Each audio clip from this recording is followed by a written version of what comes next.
Hi, this is Katie Burns with Live Well. Welcome back. We are continuing from last week with Pastor Mark Cox and Dan Brown. And we just are having such a nice time today talking about being generous and giving. And we left off with Mark talking about three principles.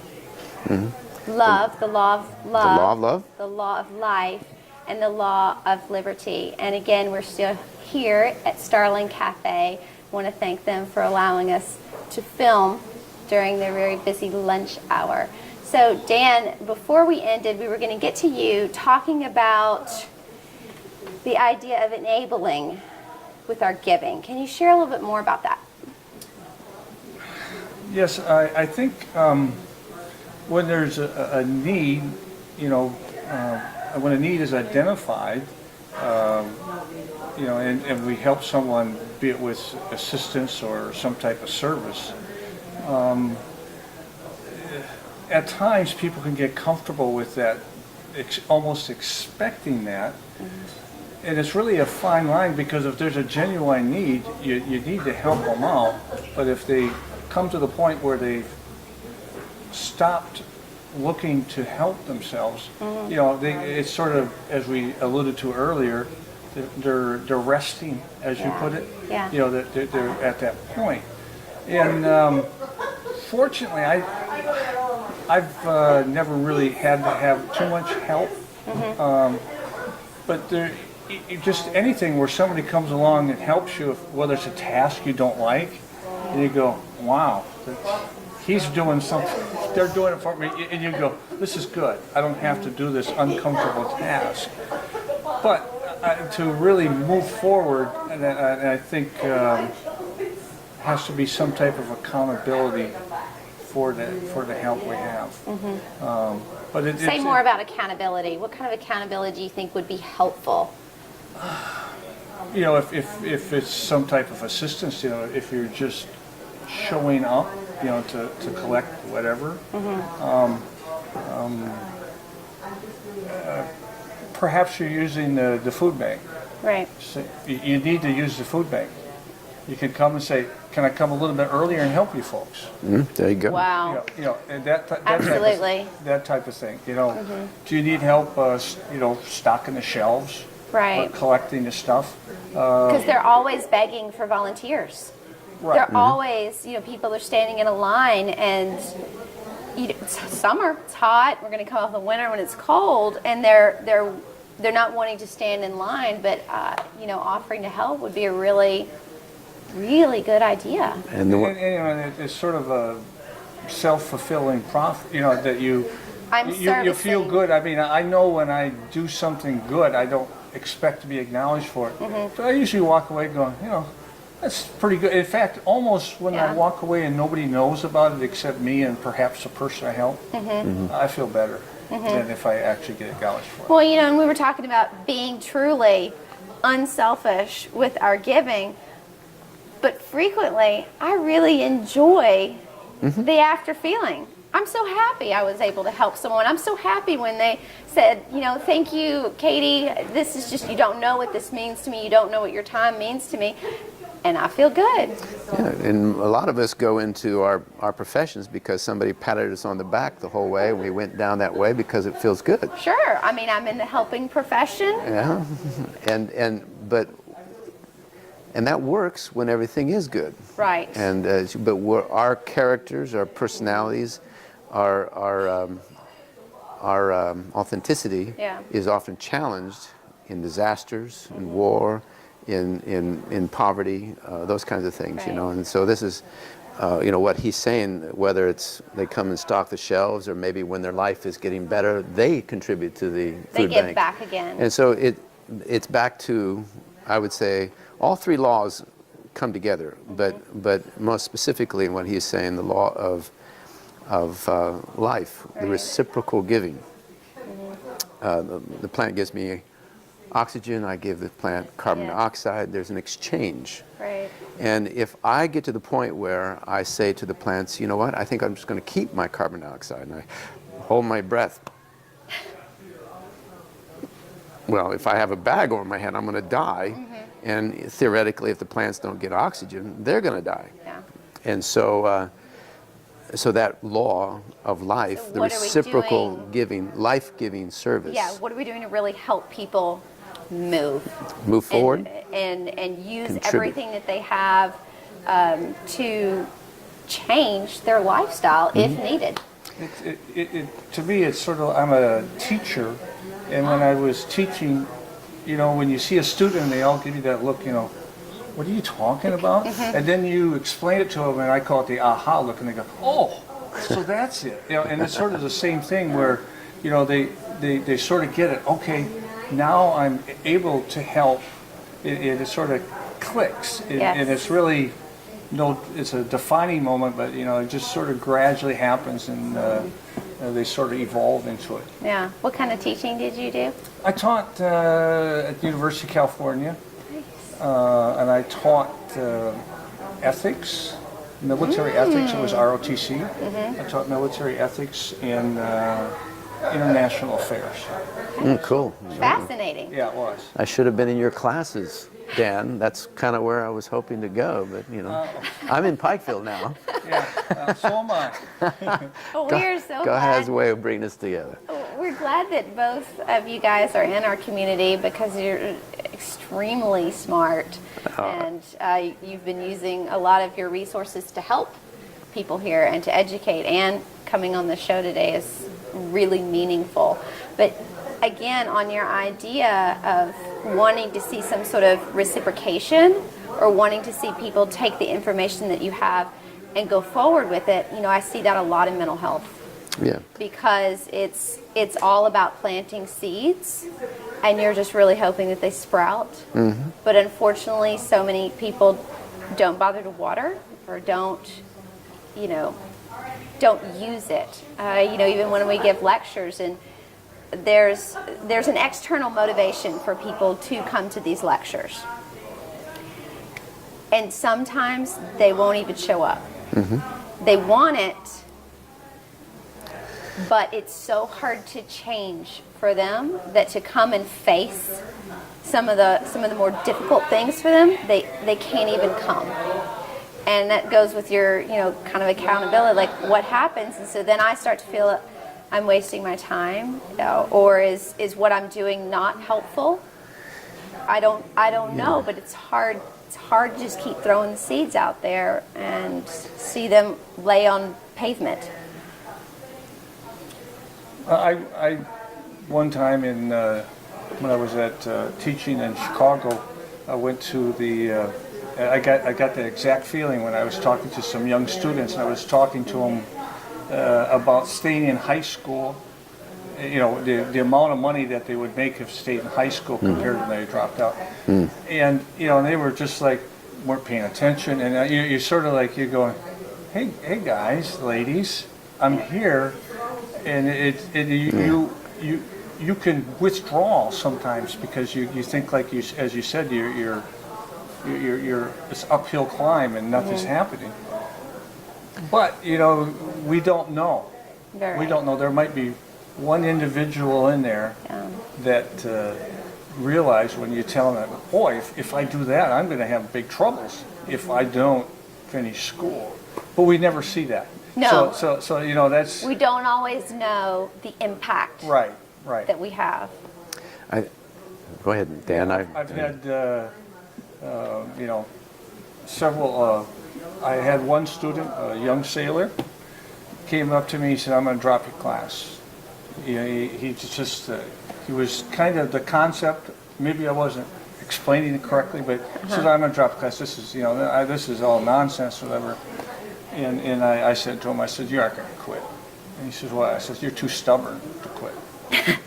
And he stuck the class out, ultimately got his degree, and he you know, and he told me, he says, you know, that was the first time where, you know, well, I'll remember that moment. And I, you know, to me, I thought, I literally forgot all about it. I was just talking to another student. You challenged his accountability there. But he came back and said, I really, you know, oh, really? You know, so you don't know. And you don't know. Sometimes the rewards are not always apparent to us. And I like that you pulled on his stubborn quality, which can sometimes be seen as a negative. but really it can also be seen as grit. Have you read that book, Grit, by, is it Angela Duckworth? I've heard of it. Yes. Yeah. I'm in the middle of it right now. Okay. It's really, interesting. Well, I was thinking while he was telling this story, we all, the poor, the oppressed, the war-torn, the wealthy, the educated, we all struggle with the issue of selfishness. And some of us enjoy our positions. And we can conveniently stay there because we have the capabilities or the power to do that. But not everybody does. But it's very surprising to see when a poor person acts selfish and doesn't take an opportunity, not for just selfish gain, but for the opportunity to provide further service, to contribute back to our community. I recall the story, and it always kind of shocked me. I don't know if you remember the story in the Bible where Jesus is going down to the Pool of Siloam, I believe it is, and everybody's waiting. It's a superstition that the angel would come in and tap the water, and whoever got in the water first would be healed. Well, God doesn't work that way. Right. That's entirely superstitious. But Jesus walked down there, and among those lying there waiting for the water to be stirred, there were lots of people who needed healing. Jesus could have gone around and touched all of them, and they would have all been healed. But there was only one who responded to him, and he said, "Would you like to be healed?" And, he said, "Nobody's going to put me in the water." Still going back to the superstition. He said, "But if you believe, I can heal you." Yes. And he healed only one, and he walked out healing only one. And that story always kind of struck me as here's all this need. Waiting, just people waiting. And right there was the life giver. Yeah. But because of selfishness, to be the first in the pool, they did not respond to the life giver. And we can go into lots of spiritual things, but the principle is still the same. Yes. In our community. That it's not about waiting, it's not about resting, it's about moving. Oh, yeah. And there's all kinds of ways that God is trying to help us, and we don't look.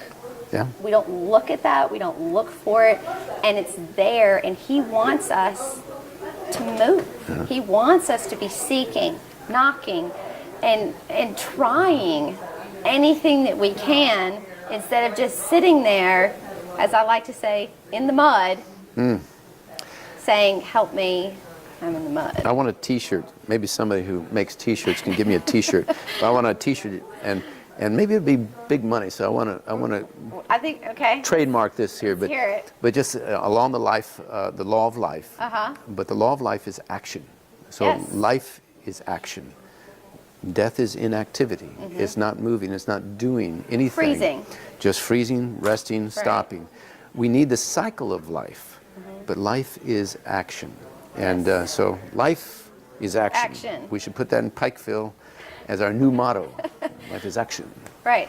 And that's what we're all trying to do here. That's what this show is trying to do. Live Well is to encourage people to look at their options. We want to share information about physical and mental health. We want to connect people to, bright information that we have readily available in this community. And whether you are poor or wherever you fit on the financial scale, moving, helping those around you, creating community, at whatever level in the society you are, all those things generate energy and life. Yeah. And so I just applaud what you're saying, and thank you. I hope this will all be a blessing.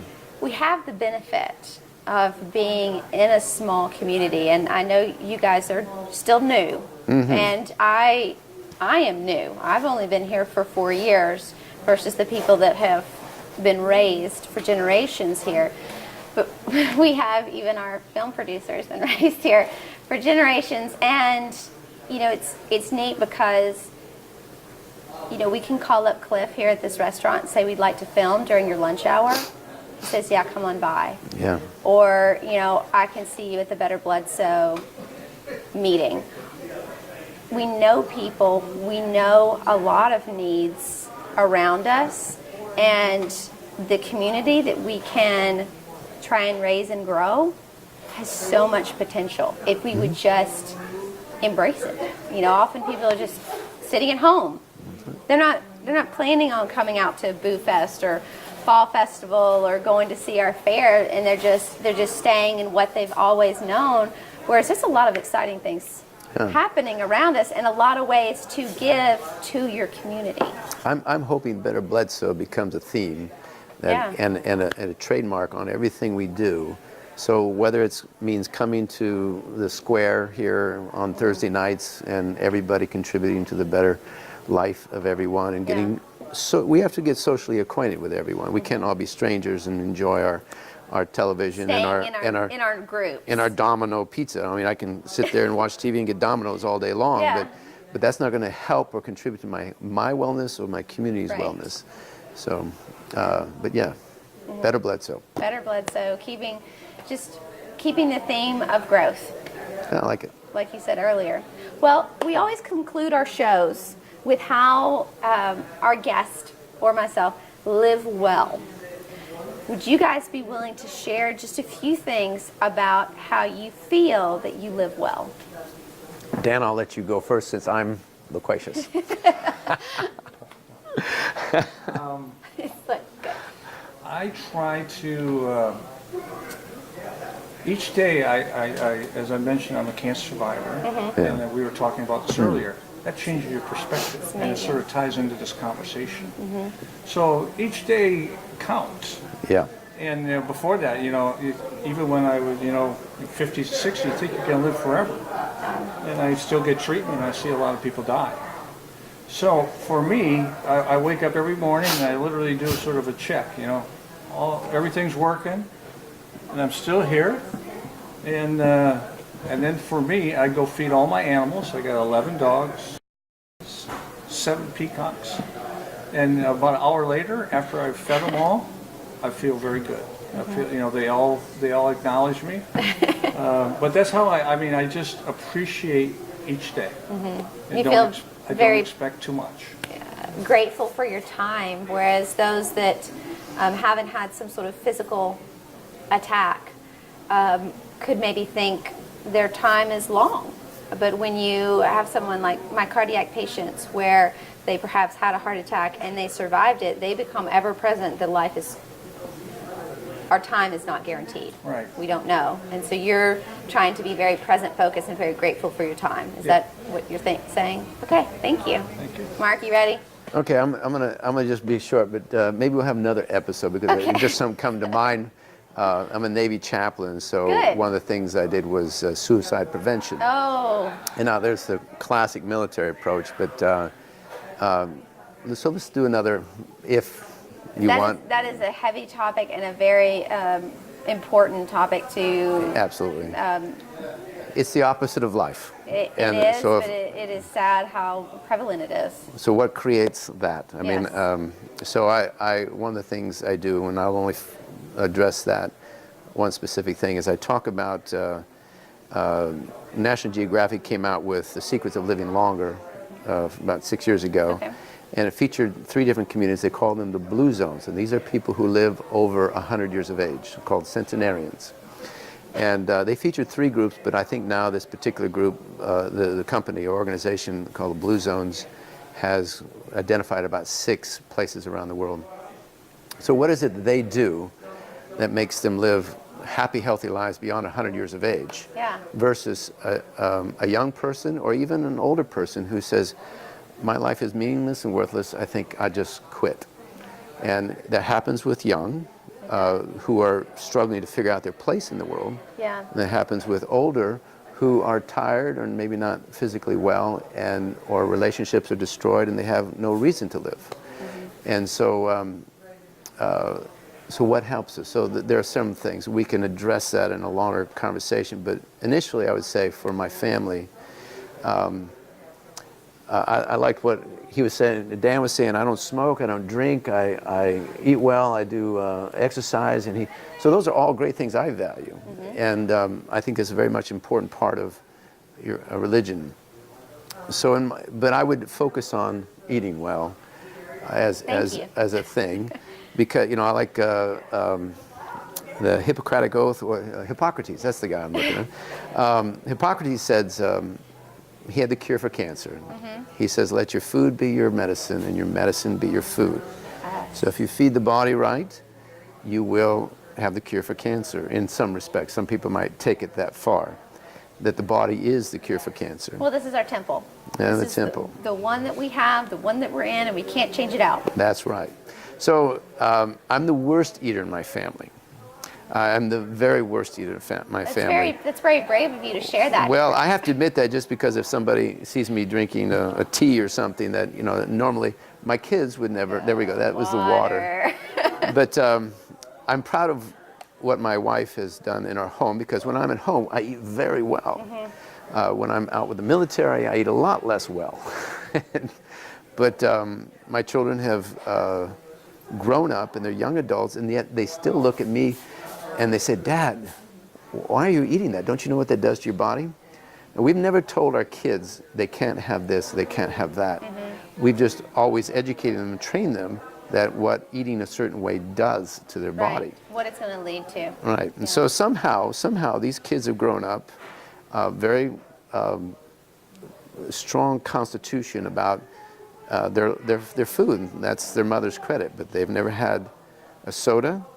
They've never had candy, cookies, ice cream, cake, or any. They've been vegetarians. That is not the norm. No, that's clearly not the norm. For our community and outside of our community. Yeah. In fact, when we put a plate of carrots and celery and radishes and on the table, and some bread and hummus or something, my kids will go, "Rah." I go, mind your manners. And I look at them and I said, there's something wrong with you kids. You know, this isn't a plate of M&Ms and candy bars and ice cream. But it's the way. They understand what the food does for their body. That's right. And that's how they were raised. They were trained. Yeah. So to them, a carrot is sweet. Yeah. And a carrot is good. Again, I don't eat as well as they do, but I still love the carrots and the celery and the things like that. But so I would say the nutrition, you know, what you eat, you know, let your medicine be your food and your food be your medicine. Again, even though all of us probably have growth, but I'm definitely a person who needs to grow. But I'm very, very pleased with my home and family experience with what we eat. Well, thank you for sharing that. I really appreciate you guys joining us today. And I want to encourage you guys at home to look at how you live well, and to look inside your heart about where God may be leading you to give. Because personally for me, I like to pray about my gifts and where God wants me to put my energy, time, and resources, because sometimes it's not always monetary. I think that He will lead you to use whatever gift that you have, because He's given that to you in our gifts and our talents. And so all kinds. Yeah. All kinds of gifts. Thank you guys for joining us today. I really hope that you will take time to live well. And thank you for giving. Thank you. Thank you.